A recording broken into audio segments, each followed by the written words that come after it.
ప్రతిపక్ష పార్టీలకు కౌంటర్లు ఇవ్వటంలో మంత్రులు ఫెయిల్ అవుతున్నారనే విమర్శలు వినిపిస్తున్నాయి. అంతా సీఎం రేవంత్ మీదనే వదిలిస్తున్నారని సొంత పార్టీలో చర్చ జరుగుతోంది. బీజేపీ, బీఆర్ఎస్ విమర్శలకు చెక్ పెట్టడంలో మంత్రులు, కీలక లీడర్లు క్రియాశీలకంగా వర్క్ చేయటం లేదనే అసంతృప్తి పార్టీలో క్రమంగా ఏర్పడుతోంది.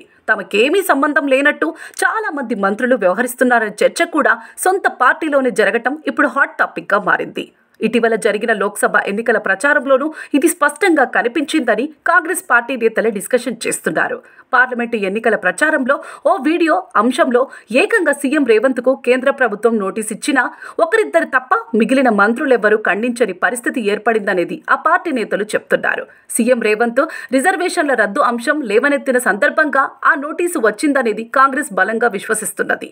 ఈ నేపథ్యంలో ఢిల్లీ పోలీసులు వచ్చి సీఎంకు నోటీసులు ఇవ్వడం, గాంధీ భవన్లో హడావిడి చేసినా కాంగ్రెస్లోని సీనియర్ నేతలు, మంత్రులుగా పనిచేస్తున్న వాళ్ళు కూడా బీజేపీపై ఎదురుదాడికి దిగకపోవటం గమనార్హం.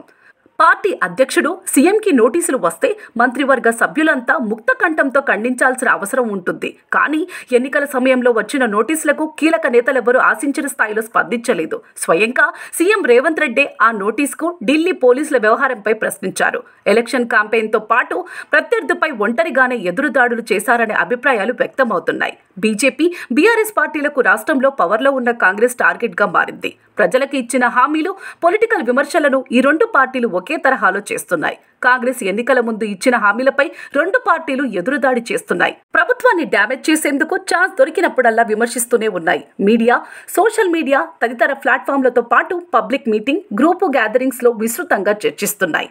ప్రధానంగా రైతులకు రుణమాఫీ, నిరుద్యోగ భృతి, వరి పంట బోనస్, 6 గ్యారంటీలను సంపూర్ణంగా అమలు చేయలేదని, జాబ్ క్యాలెండర్తో పాటు రేవంత్ రెడ్డి పార్టీ మారుతాడని వంటి విమర్శలు చేస్తున్నా మంత్రులు ఎవ్వరూ సీరియస్గా స్పందించడం లేదని పార్టీలోని సీనియర్ నాయకులు అసంతృప్తిని వ్యక్తం చేస్తున్నారు. బీజేపీ, బీఆర్ఎస్ పై ఎదురుదాడి చేయడంలో వెనకడుగు వేసి పార్టీకి డ్యామేజ్ జరిగే ప్రమాదం ఉన్నదని హెచ్చరిస్తున్నారు.